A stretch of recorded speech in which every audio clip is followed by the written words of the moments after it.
Hi, it's Clive. It's another brew day. It's a snowy day here in the UK in Nottingham. Let's go and have a look outside so you can see what I mean.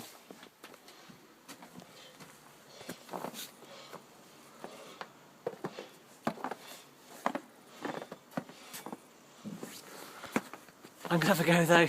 Should be a good day hopefully. So, those that haven't seen the Mitchell Brewery before, as you can see, it is just a shed. There used to be an old concrete garage here which was pulled down a few years ago, so we put this in its place. It was the biggest shed we could buy at the time, and this is where I keep all. This is where the magic happens. There's my brewer. I'm just going to get that going in a mo. Oh dear! First snag this morning. The tap's frozen, so no water coming out of there. So I've got some hot water, and I'm going to have a go at trying to encourage the water to come out. Let's see what happens.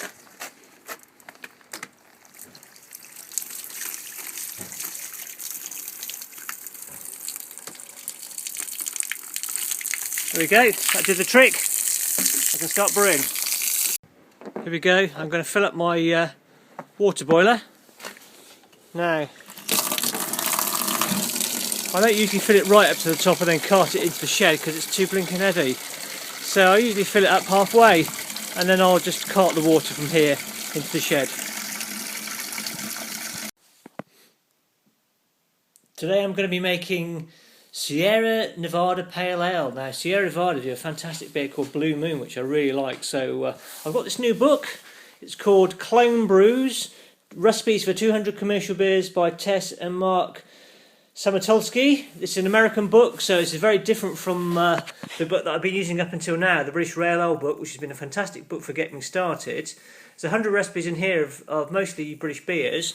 This one, however, has a range of beers from across the world, and I've been really keen to produce some American Pale Ale, especially the really hoppy varieties, because one of my favourite beers, Harvest Pale, is based on the American recipes with lots of nice strong hoppy American hops. And I'm just working out now. I've got my little notebook here. This is what I normally do. I work out. I've done a stock take, so you can see all my ingredients here. This is the list of things that I've currently got in my store. I've got 10 kilos of lager malt. I've got nearly 7 kilos of optic pale malt. I've got torrefied wheat, flaked barley, roasted barley, caramel, chocolate malt, black malt, crystal malt, wheat malt, flaked maize. The hops, I've got Challenger, I've got Golding, Galena, Styrian Goldings, Pilot, Cascade, Liberty and Chinook. So I've got a huge variety of things. And not all of these obviously get used in any one particular brew. And today, Sierra Nevada, I'm going to be using a mix of lager and Maris Otter pale malt. So I've got 3 kilos of lager and malt and 2 kilos of Maris Otter. I'll use 113 grams of crystal malt. And then we've got a bit of a sort of schedule during the boil of the malt extract. We'll add 28 grams of Chinook at the start. We'll add 14 grams of Challenger at the last 15 minutes. And the last minute we'll add Cascade. And then we'll add Cascade again in the fermenter as a dry hop. So let's just give you an idea. This is how you buy your hops. They come vacuum sealed. This is 100 grams of Cascade, and it's vacuum packed. You'll see what happens when I open it. I'll just cut into it now. When you first open these hop packets, they've got an absolutely amazing smell that comes out. It always reminds me of a bit of a phenolic sort of resiny smell. Oh, crikey, it's amazing. And I use these kilner jars to seal in the resins and flavours of the hops as much as possible. Okay, it's about midday, so the boil is now coming up towards the sort of hour-and-a-half point, in which that's how long it takes normally. And as you can see, it's not far off. Let's just measure the temperatures to see what the temperature is. So, not far off. Maybe another 10 minutes it'll be up to about 100 degrees C.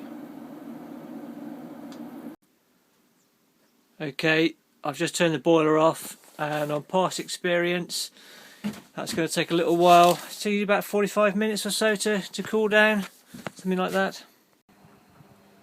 Okay everyone, I hope I don't have to remind you to make sure that you keep everything spotless and clean. I'm just giving my mash tun a bit of a wash out.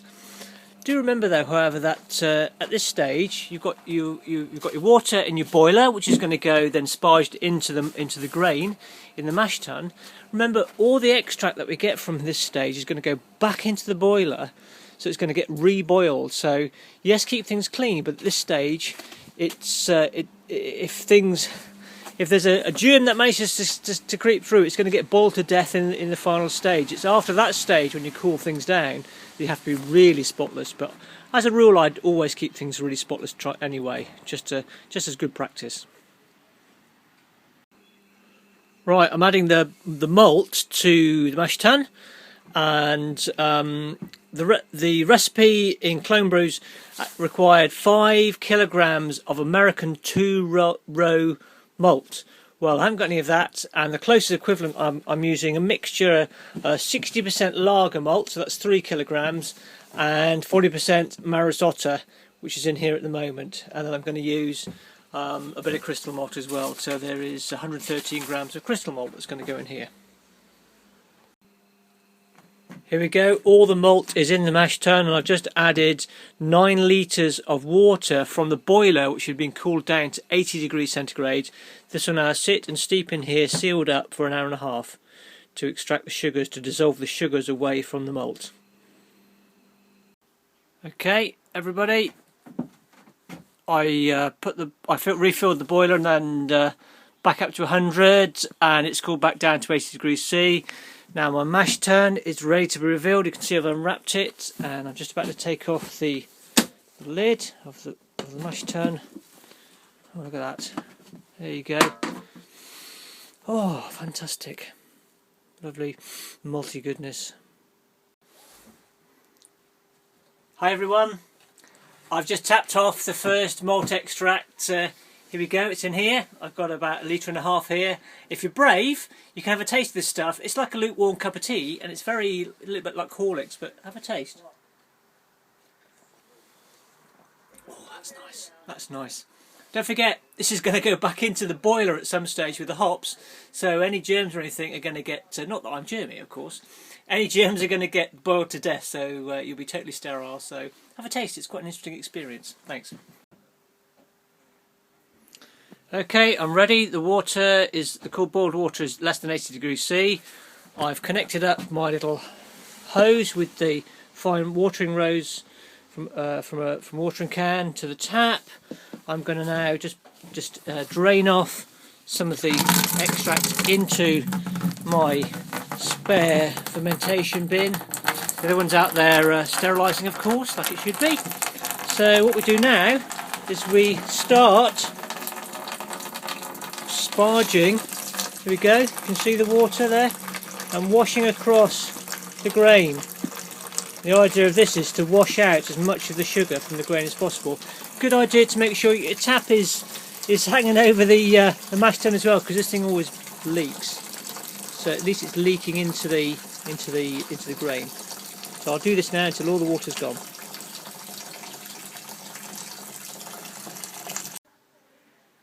Okay, all the extract has been washed. All the sugar has been washed through the malt. So we've got a fermentation bin full of extract, and what I do now is then transfer this back into the boiler, and then boil it up back to 100 degrees C. And when it's at 100, then we start adding the hops. At this stage, when you put the extract back into the boiler, it's about, well, you can see it's about 57 degrees C now. We've got to get it all the way back up to 100 before we add the hops. Okay guys, so you know, in order to make beer you need yeast. Well, here we go. Appropriately for me, I live in Nottingham, so I use Nottingham yeast. Okay, this comes, as you can see, this comes vacuum packed. This is a couple of quid this packet. Now you could just add this to your beer and let it do its business, but it's recommended that you actually hydrate the yeast first. So what I do is I get 110 mils of boiled water, which I then put in a little cup and let it cool down to less than 30 degrees C. That's important because hotter than that will probably just kill off the yeast, so you don't want that to happen.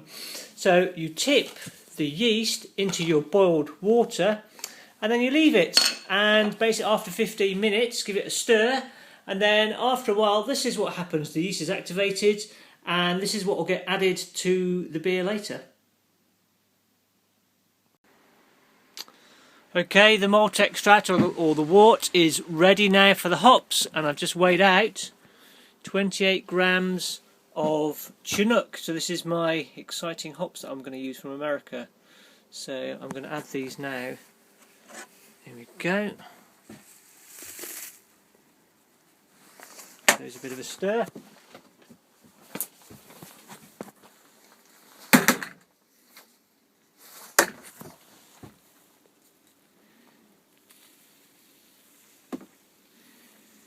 And remember, anything that you pop into the boiler at this stage is fine because it's going to get sterilised. So the stirrer, for example, will now be being sterilised because it's 100 degrees C. So that's fine. So there we go. Give it a lovely old stir. Okay, this has been boiling now for an hour and a quarter. I've just added the Challenger hops. So we've got 15 minutes left now for the boil. You can see also I've put the copper coil in there as well. This is basically so it can sterilise in the boiling malt extract, and it's connected to the outside tap, and it's going to be turned on when we finish to cool down the malt extract. Okay everyone, that's the end of the boil.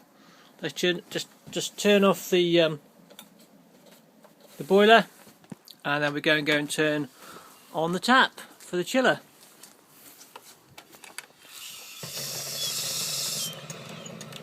Now this should hopefully cool it down fairly quickly.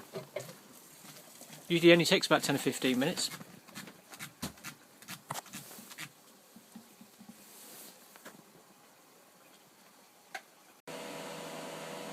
There we go, I thought a well-deserved drink. Here's one of my previous brews. This is a bottle conditioned Guinness that's been in there since the 11th of November.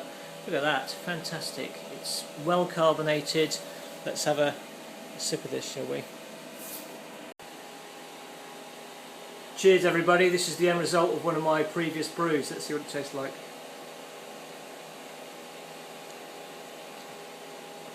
Cheers, very acceptable. Okay, this is now down below 30. I'm going to run it off in from the boiler into the primary fermentation bin. Here we go.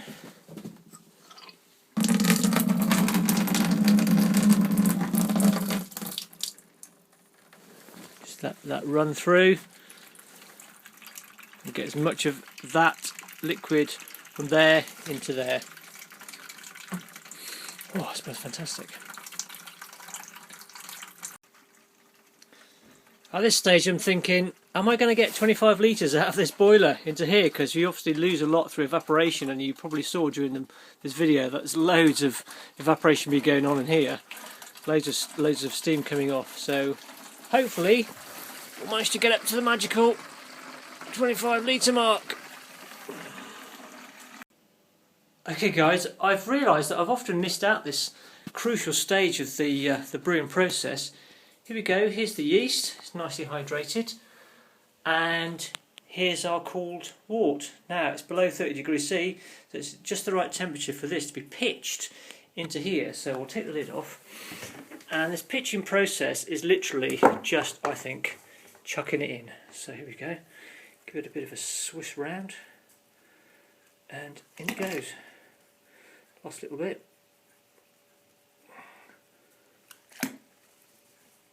Go, that's all in there, and I'll seal it up. Okay, next thing to sort out is the airlock, or the bubbler as I call it.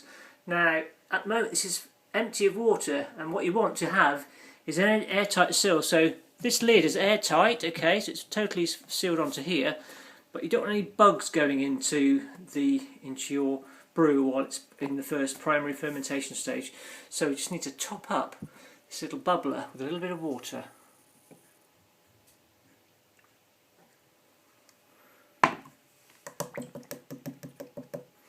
Just enough to cause a little bit of a a seal, not dissimilar to the U-bend in a toilet, I suppose, to stop the smells coming up from the sewers. In this way around, it's to stop it the other way around. It's to stop the bad things getting into the beer. So when that starts brewing, the bubbles, the air, the CO2 from the brewing will force the water, push it up here, and gradually bubbles of CO2 will come out of here. Bubble, bubble, bubble. And you know that it's working. There you go. Okay everyone, that's my brewing day done. Cheers then. I'll tell you how it gets on later.